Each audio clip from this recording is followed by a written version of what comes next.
So a very exciting development. We have water in the garden now. I finally set up the hose, and I'm glad I did because obviously it's a lot of space to water, and we haven't had rain in a few days now. The snow is pretty much past, and so I want to be able to make sure that all the soil, that even the stuff that's not planted in, so I really want to make sure that I don't let the soil dry out, that I keep it, healthy and everything, especially when we're not getting rain. So I've been watering everything with seeds or without, although we do have a few seeds now. And I don't know, it's been kind of cold, so I'm not sure if anything's really germinating yet, but of course, I want to make sure everything has water. I don't think I'm going to plant anything out here. Maybe at the end of this week, but for right now, I think it's just going to be a lot of maintenance on just keeping it watered and ready as we're getting into these last few weeks. Because what are we at now? We're at 5 weeks to the last frost, so we're getting super close. I did go ahead and get some houseplants, so that was my fun big project for this week. And I feel like it's just pretty cool to have the hose out here. That's okay. And to be able to water. And of course the girls are out helping me water. At some point I'm going to want to put a drip system in with this garden, but I don't know, it's a lot to get everything set up. So, just first things first, we're just going to hand water this summer, maybe use sprinklers, and then I'll work on setting up a drip system. But I knew I wasn't going to do actual permanent trenching under the ground out here. So if I ever do have a drip system, it's going to be an above ground one if we get there. But that'll be a project for another winter, I think.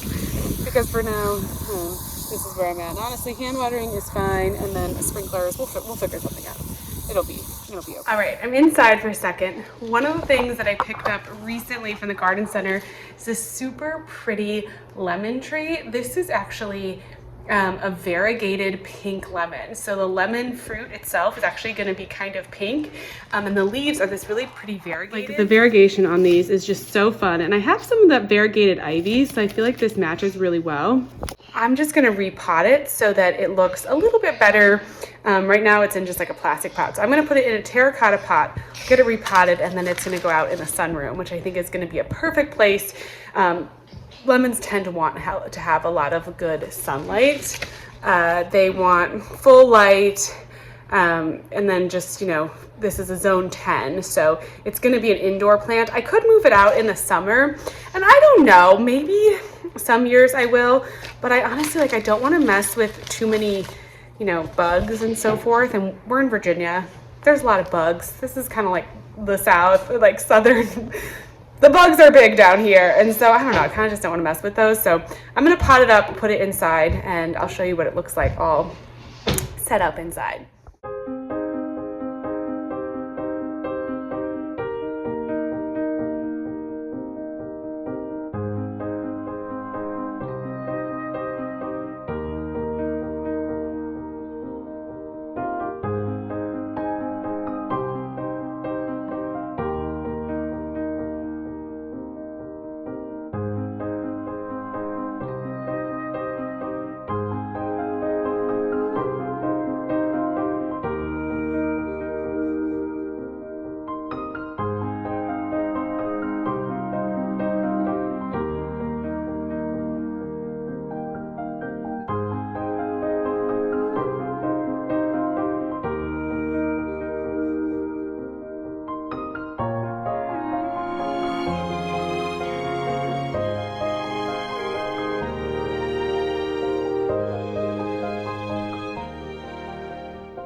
Hey there, so I'm out in the garden just checking on this sort of back little garden area, and the garlic and the alliums that I planted back here in this little raised bed are starting to come up. I am so excited to see this. This was such a fun surprise when I came out here.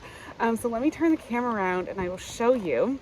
It's looking really good. I think this is probably the alliums that are sprouting. So there you can see this one. I probably should cover up a little bit, but yeah, we got the alliums sprouting, and then the garlic, I gotta cover a few, but it looks like maybe it's starting to sprout a little bit. So hopefully that's good progress. And then I need to figure out what I want to plant back here in this bed as well. But I'm thinking some things that are kind of, you know, deer proof. I don't know. I'm kind of trying to decide. I also had a lot of people tell me that since I filled these beds with a lot of sticks and logs, that's going to end up leaching out some of the nitrogen, at least for the first, I don't know, couple seasons. So I'm not entirely sure, you know, how much of an issue that's going to be. I feel like with the garlic and the alliums, it'll probably be okay. They probably won't, you know, that won't be too much of an issue. But we'll see. It's going to be a little bit of a work in progress. I have a few other raised beds. So I actually ordered a couple more of these Vego garden raised beds, trying to keep the 2-year-old out of the fresh soil. And actually that's part of my thought. I may use some of these other raised beds that I have to build kind of like a kids garden space, because the girls are getting really interested in gardening. So I may do kind of like a mini little like kids gardening kind of space for them up near the kitchen garden where they can kind of water and do their thing, and then, you know, not inadvertently cause any damage to some of the other stuff. I thought I'd check on the winter sowing too. I doubt there's any progress in here because it's been really cold, and I'm honestly not super hopeful with this winter sowing setup that it's going to have done very well. I don't see anything happening in here.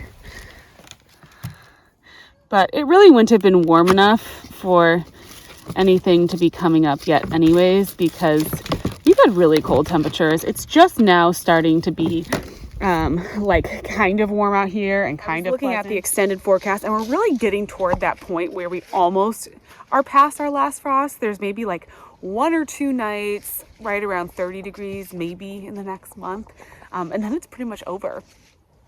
Today was the first day that I was driving my older daughter to preschool, and I could see that the maple trees were starting to bud.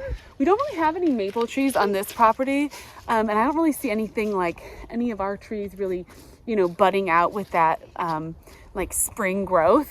But all the maple trees on the drive that I was watching, and some of the grass, you know, in town, in the little front yards in town, was we're starting to green up. So I feel like spring is coming. I wanted to come sit out here too and chat with you about a few of my seeds that I actually went ahead and got started. I did the last set of seeds that I wanted to start inside. I went ahead and started them yesterday. I tried to film that process a little bit. It's cold. I know the metal's cold, but I've got baby girl with me, and it's just, you know, it's always a little tricky to film with her. So I'm just gonna go through again here and chat through the varieties that I started. So I did start some black night pincushion flowers in some of my other seed cells, and then in that plug tray I went ahead and started these. So what I like about the plug tray is it's a very like compact space. You can plant a lot of stuff in a compact space. But one of the things I wanted to make sure I said, especially if I put in any video of me starting those actual seeds in that space, one thing I wanted to make sure I told you was that really, if you're going to use that kind of a plug tray, you need to be able to plant the seeds out as soon as they are too big for that plug tray. It's just not enough soil for those plants to survive long term. They're not going to do well in a plug tray setting, and they're going to grow out of it pretty quickly. So we're at about 4 weeks till our last frost. So I feel confident that with 4 weeks till last frost, I'll be able to plant out the Scabiosa as soon as they're ready to go. They won't be ready to go within 4 weeks. So it's going to take them a few days to germinate, and then by the time they grow up, they should be pretty much ready to go. I also would say that with like the plug tray kind of setup, it's nice to just be able to have like all the same plant in that kind of a plug tray, so that when you are ready to just go out and empty it and plant out those plants, you do, and you're not dealing with, you know, having some plants that are still in the plug tray and some plants that aren't, and like messing around with that. So just wanted to make sure I said that. But for something like this where I just wanted to have seeds ready to go, I want to have a bunch of plants out in kind of like my cut flower garden, I'm going to plant them all out together. The plug tray works really well. I did cold stratify these seeds in the refrigerator. So it was recommended with the scabiosa that you put them, like cold stratify them for a few weeks. So I just put them in my refrigerator for a few weeks. They say like 2 weeks. So you can just put them in the refrigerator, and just the cold stratification is supposed to help with germination. So hopefully. So this is the combination. So we've got this summer fruits, which I think is just, I mean, it is like summer fruits vibe, right? It's just such a pretty combination. I love the blacks. I did start some black, is it, I think Black Beauty? What was it? Yeah, I started another one of the black pincushion flowers, but these have some of that in there, and then some of those reds, just really gorgeous. And then I also started this Ritz Blue, which is beautiful as well. These are a bit more compact, so these just get, the plant itself gets 6 inches tall, and the flowers are, with the flower stalk, it's 12 inches tall, so this is a bit smaller. I believe these other ones are gonna be like tall cut flowers. So that's kind of fun for the border of a bed or something like that, to have a little bit of a more compact version. And then this one has 24-inch flower stems, and this is this really beautiful, it's actually, this one is actually a perennial, and I don't know if the other two, okay, so this one is an annual, this is a biannual, and this is a perennial version. So this Fama Blue. So something to also consider, I think, when you're getting into scabiosa or pincushion flower. I haven't really grown a lot of these in the past, and I didn't really realize until I was looking at these seeds that depending on which seeds you get, you may end up with an annual, a biannual, or a perennial, which obviously really changes where you want to grow and how many you want to grow of a certain flower, right? If you have space for a perennial, then great. If not, you know, something to think about. So probably these blue ones I'm going to put in my like pollinator garden area. And then I think this is going to be more for like my cut flower garden. I ended up planting sowing the majority of these. I just started a bunch of these, and then just a few of the blue, because again, I with this first year, I obviously want to plant perennials, and perennials are fun, but I don't want to overdo perennials because I'm still getting used to the garden space, and I feel like if I just start too many perennials, then not that you can't move perennials, and I certainly do, but you kind of just like are a little bit more stuck. So that's where I'm at with this, and I just went ahead and got them started, and we're just gonna be fun to watch them. And now I'm done with seed starting inside, so now I'm ready to focus on, oh my gosh, I've got like sparkles, glitter from my daughter's glitter. Now it's just taking care of the seedlings and getting them ready and planting them out, and then kind of these final design decisions. I'm sitting right now in my like greenhouse space. I've shown you this before, but this is where I've identified as the greenhouse space with the trough near it, greenhouse. And then I'm thinking now, well, we're gonna do containers out here. I have the two raised beds here, and then I have just one smaller one, which I may pull over. That one's not filled. I may pull that over to the greenhouse and kind of create just like this sort of like little greenhouse starting area with a couple beds, and then move my other raised beds up toward, as I said, the kitchen garden, creating kind of maybe like a kid's garden space. Or we're gonna get some garden bunnies, I think. So like the bunny garden, which will have like kids crops and lettuce or food for the bunnies, or I don't know. I'm trying to kind of like work through that idea. But I recently, as you saw earlier this week, I got the hose set up, and getting the hose set up was great progress. But it also made me realize that, you know, way back here, we don't have water. And I'm not going to be getting water in any of the, you know, the next couple years at least. And it made me really realize that, you know, in the heat of the summer, I'm not going to be wanting to carry buckets back here. So I was planning originally on doing a lot more raised bed gardening back here in the space around the greenhouse. And now I'm thinking I'm really going to maybe make this greenhouse space into more of like just a seating area, a place to come do containers and chat with you all, and kind of like a little private secret-y wooded garden, maybe do lots of ferns. I still want to do my formal shade garden, that kind of stuff back here, but things that can be more in ground, that don't need quite as much water, that I don't put so many raised beds. Like with the 3 little raised beds, I can 100% come out here with like 1 or 2 watering cans and deal with it. And I probably want to just keep it to that level. I'm thinking, you know, there's these really practical elements of gardening that end up making a big difference in your day to day. And especially when you're like, for me, moving into a bigger garden space is such a different there's just so many other things that I need to think about with planning, which I never have had before because my garden was always so small and so close to the house that bringing water out to it was never an issue. So I'm working through like these sun requirements, the water requirements, but I think this is, I still think there's like so much magical gardening potential out here. And this is more just going to be like the whimsical, magical space, and hopefully not needing like a ton of water. So hopefully we can kind of keep that practical element to it too. And of course, the greenhouse, I'm waiting to get a greenhouse until the weather gets better, honestly, because it's just been so snowy. We've had tons of rain. Right now it's cold. It's going to take me a while to build a greenhouse. I don't want to be out in the cold, like trying to build this greenhouse, and I don't know. So hopefully I'll get the greenhouse built this year. But if not, I thought maybe I could bring out like a cute umbrella and we could at least get this area kind of started. So I'm just going to keep you updated as the plans continue to change and shift, Mommy, it rain. Is it going to rain? I don't know. It might. It's kind of cloudy. We had a ton of rain yesterday.